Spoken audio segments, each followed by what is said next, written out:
मेरे प्यारे देशवासियों, नमस्कार। आज 2025 की पहली मन की बात हो रही है। आप लोगों ने एक बात जरूर नोटिस की होगी, हर बार मन की बात महीने के आखिरी रविवार को होती है, लेकिन इस बार हम एक सप्ताह पहले चौथे रविवार के बजाय तीसरे रविवार को ही मिल रहे हैं, क्योंकि अगले सप्ताह रविवार के दिन ही गणतंत्र दिवस है। मैं सभी देशवासियों को गणतंत्र दिवस की अग्रिम शुभकामनाएं देता हूं। साथियों, इस बार का गणतंत्र दिवस बहुत विशेष है। ये भारतीय गणतंत्र की 75वीं वर्षगांठ है। इस वर्ष संविधान लागू होने के 75 साल हो रहे हैं।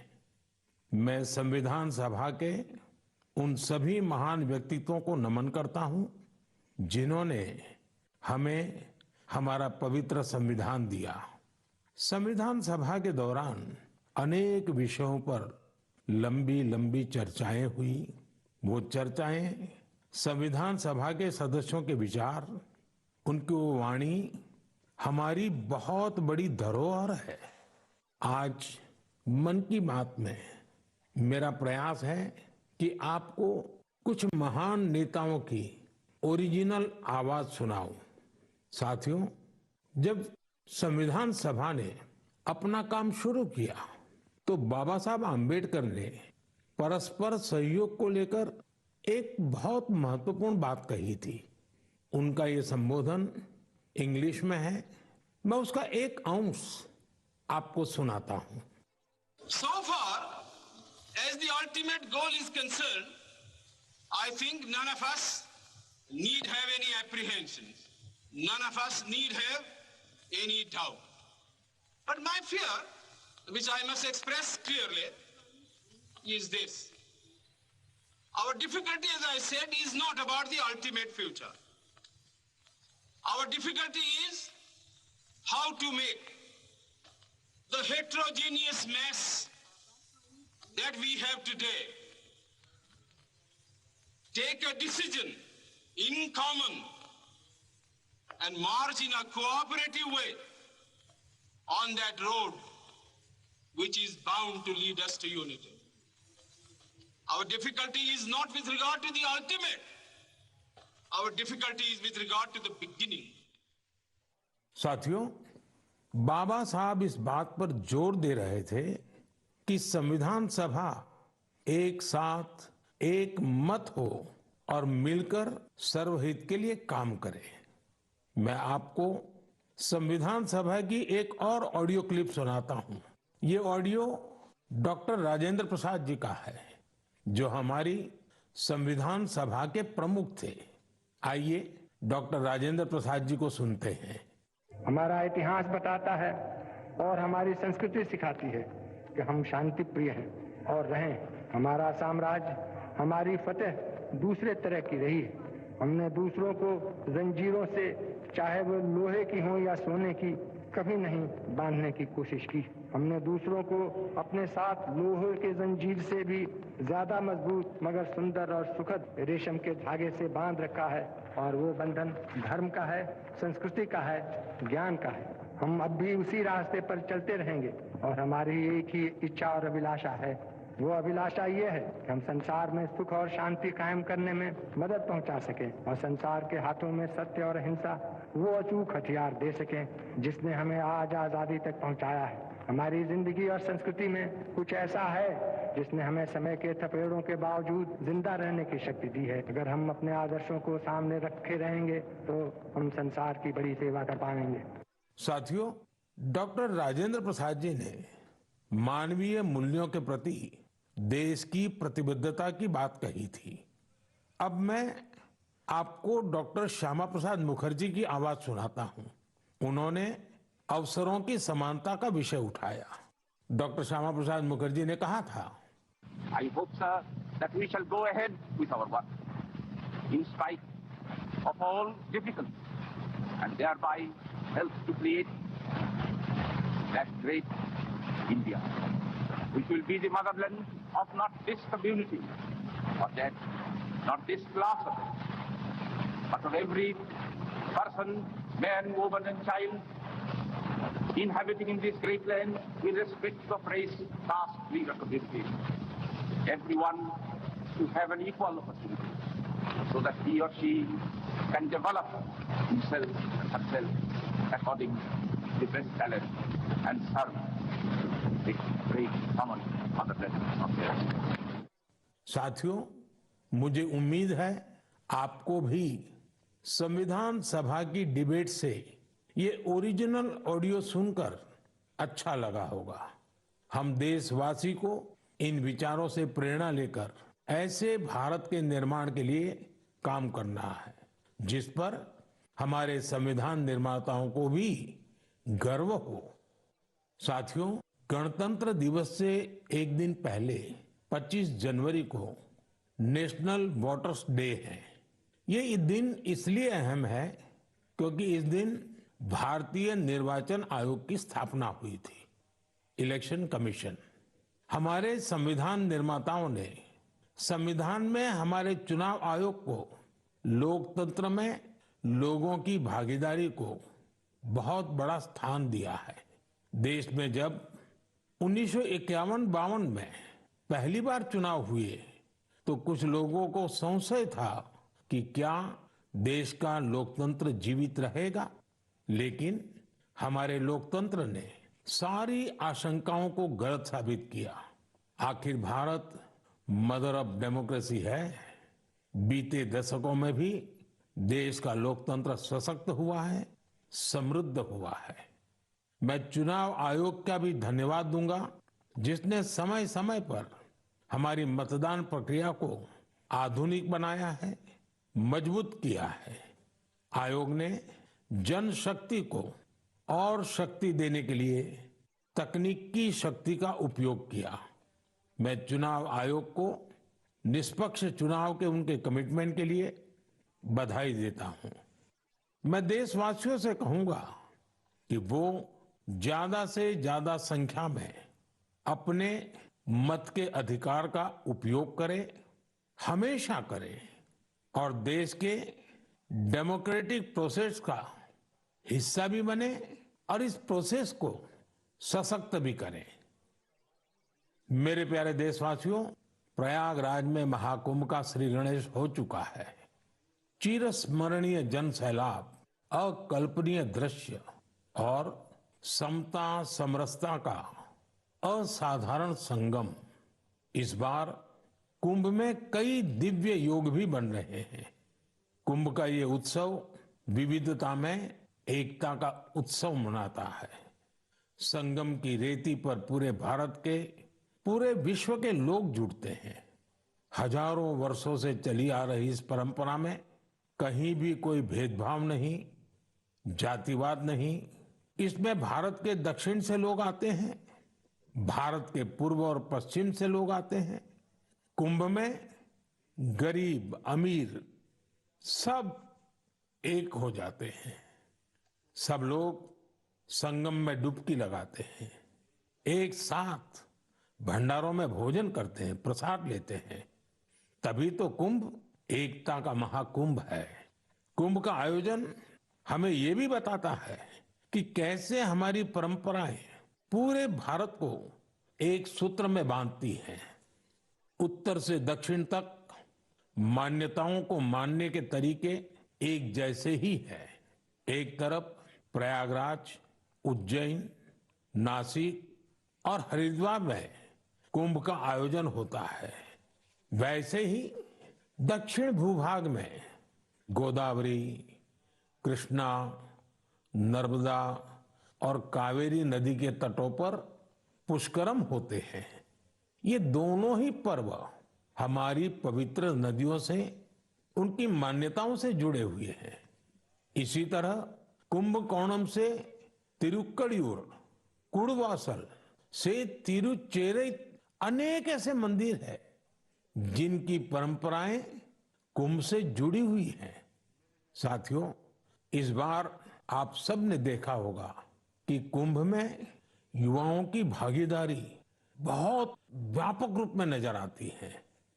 और ये भी सच है कि जब युवा पीढ़ी अपनी सभ्यता के साथ गर्व के साथ जुड़ जाती है तो उसकी जड़ें और मजबूत होती हैं और तब उसका स्वर्णिम भविष्य भी सुनिश्चित हो जाता है। हम इस बार कुंभ के डिजिटल फुटप्रिंट्स भी इतने बड़े स्केल पर देख रहे हैं। कुंभ की ये वैश्विक लोकप्रियता हर भारतीय के लिए गर्व की बात है। साथियों, कुछ दिन पहले ही पश्चिम बंगाल में गंगा सागर मेले का भी विहंगम आयोजन हुआ है। संक्रांति के पावन अवसर पर इस मेले में पूरी दुनिया से आए लाखों श्रद्धालुओं ने डुबकी लगाई है। कुंभ, पुष्करम और गंगा सागर मेला हमारे ये पर्व हमारे सामाजिक मेलजोल को, सद्भाव को, एकता को बढ़ाने वाले पर्व है। ये पर्व भारत के लोगों को भारत की परंपराओं से जोड़ते हैं और जैसे हमारे शास्त्रों ने संसार में धर्म, अर्थ, काम, मोक्ष चारों पर बल दिया है, वैसे ही हमारे पर्वों और परंपराएं भी आध्यात्मिक, सामाजिक, सांस्कृतिक और आर्थिक हर पक्ष को भी सशक्त करते हैं। साथियों, इस महीने हमने पौष शुक्ल द्वादशी के दिन रामलला के प्राण प्रतिष्ठा पर्व की पहली वर्षगांठ मनाई है। इस साल पौष शुक्ल द्वादशी 11 जनवरी को पड़ी थी। इस दिन लाखों राम भक्तों ने अयोध्या में रामलला के साक्षात दर्शन कर उनका आशीर्वाद लिया। प्राण प्रतिष्ठा की ये द्वादशी भारत की सांस्कृतिक चेतना की पुनः प्रतिष्ठा की द्वादशी है। इसलिए पौष शुक्ल द्वादशी का ये दिन एक तरह से प्रतिष्ठा द्वादशी का दिन भी बन गया है। हमें विकास के रास्ते पर चलते हुए ऐसे ही अपनी विरासत को भी सहेजना है, उनसे प्रेरणा लेते हुए आगे बढ़ना है। मेरे प्यारे देशवासियों, 2025 की शुरुआत में ही भारत ने अंतरिक्ष के क्षेत्र में कई ऐतिहासिक उपलब्धियां हासिल की हैं। आज मुझे ये बताते हुए गर्व है कि एक भारतीय स्पेस टेक स्टार्टअप बेंगलुरु के पिक्सेल ने भारत का पहला निजी सैटेलाइट कॉन्स्टेलेशन फायरफ्लाई सफलतापूर्वक लॉन्च किया है। यह सैटेलाइट कॉन्स्टेलेशन दुनिया का सबसे high resolution hyper spectral satellite constellation है। इस उपलब्धि ने न केवल भारत को आधुनिक स्पेस टेक्नोलॉजी में अग्रणी बनाया है, बल्कि यह आत्मनिर्भर भारत की दिशा में भी एक बड़ा कदम है। ये सफलता हमारे निजी स्पेस सेक्टर की बढ़ती ताकत और इनोवेशन का प्रतीक है। मैं इस उपलब्धि के लिए पिक्सेल की टीम, इसरो और इन स्पेस को पूरे देश की ओर से बधाई देता हूं। साथियों, कुछ दिन पहले हमारे वैज्ञानिकों ने स्पेस सेक्टर में ही एक और बड़ी उपलब्धि हासिल की। हमारे साइंटिस्ट ने सैटेलाइट्स की स्पेस डॉकिंग कराई है। जब अंतरिक्ष में 2 स्पेस क्राफ्ट कनेक्ट किए जाते हैं तो इस प्रक्रिया को स्पेस डॉकिंग कहते हैं।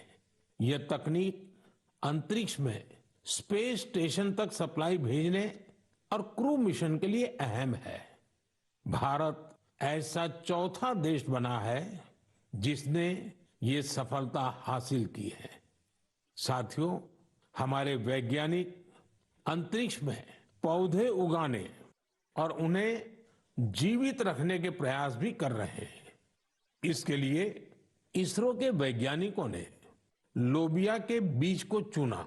30 दिसंबर को भेजे गए ये बीज अंतरिक्ष में ही अंकुरित हुए। ये एक बेहद प्रेरणादायक प्रयोग है जो भविष्य में स्पेस में सब्जियों उगाने का रास्ता खोलेगा। ये दिखाता है कि हमारे वैज्ञानिक कितनी दूर की सोच के साथ काम कर रहे हैं। साथियों, मैं आपको एक और प्रेरणादायक पहल के बारे में बताना चाहता हूं।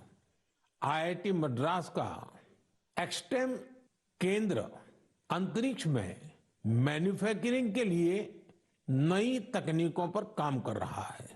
ये केंद्र अंतरिक्ष में 3D printed buildings, metal forms और ऑप्टिकल फाइबर जैसे तकनीकों पर रिसर्च कर रहा है। ये सेंटर बिना पानी के कंक्रीट निर्माण जैसी क्रांतिकारी विधियों को भी विकसित कर रहा है। एक्सटेम की ये रिसर्च भारत के गगनयान मिशन और भविष्य के स्पेस स्टेशन को मजबूती देगी। इससे मैन्युफैक्चरिंग में आधुनिक टेक्नोलॉजी के भी नए रास्ते खुलेंगे। साथियों, ये सभी उपलब्धियां इस बात का प्रमाण है कि भारत के वैज्ञानिक और इनोवेटर्स भविष्य की चुनौतियों का समाधान देने के लिए कितने विजनरी हैं। हमारा देश आज स्पेस टेक्नोलॉजी में नए कीर्तिमान स्थापित कर रहा है। मैं भारत के वैज्ञानिकों, इनोवेटर्स और युवा उद्यमियों को पूरे देश की ओर से शुभकामनाएं देता हूं। मेरे प्यारे देशवासियों, आपने कई बार इंसानों और जानवरों के बीच गजब की दोस्ती की तस्वीरें देखी होगी। आपने जानवरों की वफादारी की कहानियां सुनी होगी। जानवर पालतू हो या जंगल में रहने वाले पशु, इंसानों से उनका नाता कई बार हैरान कर देता है। जानवर भले बोल नहीं पाते, लेकिन उनकी भावनाओं को, उनके हाव भाव को इंसान भली भांति भांप लेते हैं। जानवर भी प्यार की भाषा को समझते हैं, उसे निभाते भी हैं। मैं आपसे असम का एक उदाहरण साझा करना चाहता हूं। असम में एक जगह है नौगांव। नौगांव हमारे देश की महान विभूति श्रीमद शंकर देव जी का जन्म स्थान भी है। यह जगह बहुत ही सुंदर है। यहाँ हाथियों का भी एक बड़ा ठिकाना है। इस क्षेत्र में कई घटनाएं देखी जा रही थी जहां हाथियों के झुंड फसलों को बर्बाद कर देते थे। किसान परेशान रहते थे, जिससे आसपास के करीब 100 गांवों के लोग बहुत परेशान थे। लेकिन गांव वाले हाथियों की भी मजबूरी समझते थे। उन्हें पता था कि हाथी भूख मिटाने के लिए खेतों का रुख कर रहे हैं, इसलिए गांव वालों ने इसका समाधान निकालने की सोची। गांव वालों की एक टीम बनी जिसका नाम था हाथी बंधु। हाथी बंधुओं ने सूझबूझ दिखाते हुए करीब 800 बीघा बंजर भूमि पर एक अनूठी कोशिश की। यहां गांव वालों ने आपस में मिलजुल कर नेपियर ग्रास लगाई। इस घास को हाथी बहुत पसंद करते हैं। इसका असर ये हुआ कि हाथियों ने खेतों की ओर जाना कम कर दिया। यह हजारों गांव वालों के लिए बहुत राहत की बात है। उनका ये प्रयास हाथियों को भी खूब भाया है। साथियों, हमारी संस्कृति और विरासत हमें आसपास के पशु पक्षियों के साथ प्यार से रहना सिखाती है। ये हम सभी के लिए बहुत खुशी की बात है कि बीते 2 महीनों में हमारे देश में 2 नए टाइगर रिजर्व्स जुड़े हैं। इनमें से एक है छत्तीसगढ़ में गुरु घासीदास तमोर पिंगला टाइगर रिजर्व और दूसरा है एमपी में राता पानी टाइगर रिजर्व। मेरे प्यारे देशवासियों, स्वामी विवेकानंद जी ने कहा था, जिस व्यक्ति में अपने आइडिया को लेकर जुनून होता है, वही अपने लक्ष्य को हासिल कर पाता है। किसी आइडिया को सफल बनाने के लिए हमारा पैशन और डेडिकेशन सबसे जरूरी होता है। पूरी लगन और उत्साह से ही इनोवेशन, क्रिएटिविटी और सफलता का रास्ता अवश्य निकलता है।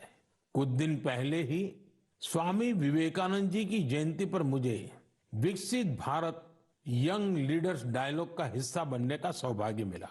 यहाँ मैंने देश के कोने कोने से आए युवा साथियों के साथ अपना पूरा दिन बिताया। युवाओं ने स्टार्टअप्स, कल्चर, विमेन, यूथ और इंफ्रास्ट्रक्चर जैसे कई सेक्टर्स को लेकर अपने आइडियाज शेयर किए। यह कार्यक्रम मेरे लिए बहुत यादगार रहा। साथियों, कुछ दिन पहले ही स्टार्टअप इंडिया के 9 साल पूरे हुए हैं। हमारे देश में जितने स्टार्टअप्स 9 साल में बने हैं, उनमें से आधे से ज्यादा टियर 2 और टियर 3 शहरों से हैं। और जब ये सुनते हैं तो हर हिंदुस्तानी का दिल खुश हो जाता है। यानी हमारा स्टार्टअप कल्चर बड़े शहरों तक ही सीमित नहीं है। और आपको यह जानकर हैरानी होगी कि छोटे शहरों के स्टार्टअप्स में आधे से ज्यादा का नेतृत्व हमारी बेटियां कर रही है। जब यह सुनने को मिलता है कि अंबाला, हिसार, कांगड़ा, चेंगलपट्टू, बिलासपुर, ग्वालियर और वाशिम जैसे शहर स्टार्टअप्स के सेंटर बन रहे हैं तो मन आनंद से भर जाता है। नागालैंड जैसे राज्य में पिछले साल स्टार्टअप्स के रजिस्ट्रेशन में 200% से अधिक की वृद्धि हुई है। Waste management, non renewable energy, biotechnology और लॉजिस्टिक्स ऐसे सेक्टर हैं जिनसे जुड़े स्टार्टअप सबसे ज्यादा देखे जा रहे हैं। ये कन्वेंशनल सेक्टर्स नहीं है, लेकिन हमारे युवा साथी भी तो कन्वेंशनल से आगे की सोच रखते हैं, इसलिए उन्हें सफलता भी मिल रही है। साथियों, 10 साल पहले जब कोई स्टार्टअप के क्षेत्र में जाने की बात करता था तो उसे तरह तरह के ताने सुनने को मिलते थे। कोई ये पूछता था कि आखिर स्टार्टअप होता क्या है, तो कोई कहता था कि इसे कुछ होने वाला नहीं है। लेकिन अब देखिए, 1 दशक में कितना बड़ा बदलाव आ गया। आप भी भारत में बन रहे नए अवसरों का भरपूर लाभ उठाएं। अगर आप खुद पर विश्वास रखेंगे तो आपके सपनों को भी नई उड़ान मिलेगी। मेरे प्यारे देशवासियों, नेक नियत से निस्वार्थ भावना के साथ किए गए कामों की चर्चा दूर सुदूर पहुंच ही जाती है। और हमारा मन की बात तो इसका बहुत बड़ा प्लेटफॉर्म है। हमारे इतने विशाल देश में दूर दराज भी अगर कोई अच्छा काम कर रहा होता है, कर्तव्य भावना को सर्वोपरि रखता है, तो उसके प्रयासों को सामने लाने का ये बेहतरीन मंच है।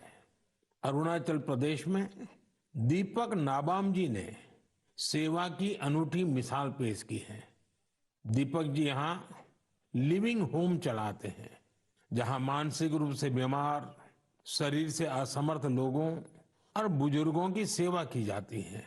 यहाँ पर ड्रग्स की लत के शिकार लोगों की देखभाल की जाती है। दीपक नाबाम जी ने बिना किसी सहायता के समाज के वंचित लोगों, हिंसा पीड़ित परिवारों और बेघर लोगों को सहारा देने का अभियान शुरू किया। आज उनकी सेवा ने एक संस्था का रूप ले लिया है। उनकी संस्था को कई अवार्ड से भी सम्मानित किया गया है। लक्षद्वीप के कवरत्ती द्वीप पर नर्स के रूप में काम करने वाली के हिडुम्बी जी, उनका काम भी बहुत प्रेरित करने वाला है। आपको ये जानकर हैरानी होगी कि वो 18 वर्ष पहले सरकारी नौकरी से रिटायर हो चुकी हैं, लेकिन आज भी उसी करुणा और स्नेह के साथ लोगों की सेवा में जुटी हैं जैसे वो पहले करती थी। लक्षद्वीप के ही केजी मोहम्मद जी के प्रयास ये भी अद्भुत है। उनकी मेहनत से मिनिकॉय द्वीप का मरीन इकोसिस्टम मजबूत हो रहा है। उन्होंने पर्यावरण के प्रति लोगों को जागरूक करने के लिए कई गीत लिखे हैं। उन्हें लक्षद्वीप साहित्य कला अकादमी की तरफ से बेस्ट फोक सॉन्ग अवार्ड भी मिल चुका है। केजी मोहम्मद रिटायरमेंट के बाद वहां के म्यूजियम के साथ जुड़कर भी काम कर रहे हैं। साथियों, एक और बड़ी अच्छी खबर अंडमान और निकोबार द्वीप समूह से भी है। निकोबार जिले में वर्जिन कोकोनट ऑयल को हाल ही में जीआई टैग मिला है। वर्जिन कोकोनट ऑयल, उसको जीआई टैग के बाद एक और नई पहल हुई है। इस ऑयल के उत्पादन से जुड़ी महिलाओं को संगठित कर सेल्फ हेल्प ग्रुप बनाए जा रहे हैं। उन्हें मार्केटिंग और ब्रांडिंग की स्पेशल ट्रेनिंग भी दी जा रही है। ये हमारे आदिवासी समुदायों को आर्थिक रूप से सशक्त बनाने की दिशा में एक बड़ा कदम है। मुझे विश्वास है भविष्य में निकोबार का वर्जिन कोकोनट ऑयल दुनिया भर में धूम मचाने वाला है और इसमें सबसे बड़ा योगदान अंडमान और निकोबार के महिला सेल्फ हेल्प ग्रुप का होगा। मेरे प्यारे देशवासियों, पल भर के लिए आप एक दृश्य की कल्पना कीजिए। कोलकाता में जनवरी का समय है, दूसरा विश्व युद्ध अपने चरम पर है और इधर भारत में अंग्रेजों के खिलाफ गुस्सा उफान पर है। इसकी वजह से शहर में चप्पे चप्पे पर पुलिस वालों की तैनाती है। कोलकाता के बीचों बीच एक घर के आसपास पुलिस की मौजूदगी ज्यादा चौकस है। इसी बीच लंबा ब्राउन कोट, पैंट और काली टोपी पहने हुए एक व्यक्ति रात के अंधेरे में एक बंगले से कार लेकर बाहर निकलता है। मजबूत सुरक्षा वाली कई चौकियों को पार करते हुए वो एक रेलवे स्टेशन गोमो पहुंच जाता है। ये स्टेशन अब झारखंड में है। यहां से एक ट्रेन पकड़कर वो आगे के लिए निकलता है। इसके बाद अफगानिस्तान होते हुए वो यूरोप जा पहुंचता है और यह सब अंग्रेजी हुकूमत के अभेद किलेबंदी के बावजूद होता है। साथियों, ये कहानी आपको फिल्मी सीन जैसी लगती होगी। आपको लग रहा होगा इतनी हिम्मत दिखाने वाला व्यक्ति आखिर किस मिट्टी का बना होगा। दरअसल ये व्यक्ति कोई और नहीं, हमारे देश की महान विभूति नेताजी सुभाष चंद्र बोस थे। 23 जनवरी यानी उनकी जन्म जयंती को अब हम पराक्रम दिवस के रूप में मनाते हैं। उनके शौर्य से जुड़ी इस गाथा में भी उनके पराक्रम की झलक मिलती है। कुछ साल पहले मैं उनके उसी घर में गया था जहां से वे अंग्रेजों को चकमा देकर निकले थे। उनकी वो कार अभी वहां मौजूद है। वो अनुभव मेरे लिए बहुत ही विशेष रहा। सुभाष बाबू एक विजनरी थे। साहस तो उनके स्वभाव में रचा बसा था। इतना ही नहीं, वे बहुत कुशल प्रशासक भी थे। महज 27 साल की उम्र में वो कोलकाता कॉरपोरेशन के चीफ एग्जीक्यूटिव ऑफिसर बने और उसके बाद उन्होंने मेयर की जिम्मेदारी भी संभाली। एक प्रशासक के रूप में भी उन्होंने कई बड़े काम किए। बच्चों के लिए स्कूल, गरीब बच्चों के लिए दूध का इंतजाम और स्वच्छता से जुड़े उनके प्रयासों को आज भी याद किया जाता है। नेताजी सुभाष का रेडियो के साथ भी गहरा नाता रहा है। उन्होंने आजाद हिंद रेडियो की स्थापना की थी, जिस पर उन्हें सुनने के लिए लोग बड़ी बेसब्री से प्रतीक्षा करते थे। उनके संबोधनों से विदेशी शासन के खिलाफ लड़ाई को एक नई ताकत मिलती थी। आजाद हिंद रेडियो पर अंग्रेजी, हिंदी, तमिल, बांग्ला, मराठी, पंजाबी, पश्तो और उर्दू में न्यूज बुलेटिन का प्रसारण होता था। मैं नेताजी सुभाष चंद्र बोस को नमन करता हूं। देश भर के युवाओं से मेरा आग्रह है कि वे उनके बारे में अधिक से अधिक पढ़ें और उनके जीवन से निरंतर प्रेरणा ले। साथियों, मन की बात का ये कार्यक्रम हर बार मुझे राष्ट्र के सामूहिक प्रयासों से आप सबकी सामूहिक इच्छा शक्ति से जोड़ता है। हर महीने मुझे बड़ी संख्या में आपके सुझाव, आपके विचार मिलते हैं और हर बार इन विचारों को देखकर विकसित भारत के संकल्प पर मेरा विश्वास और बढ़ता है। आप सब इसी तरह अपने अपने काम से भारत को सर्वश्रेष्ठ बनाने के लिए प्रयास करते रहें। इस बार की मन की बात में फिलहाल इतना ही। अगले महीने फिर मिलेंगे। भारतवासियों की उपलब्धियां, संकल्पों और सिद्धियों की नई गाथाओं के साथ। बहुत बहुत धन्यवाद।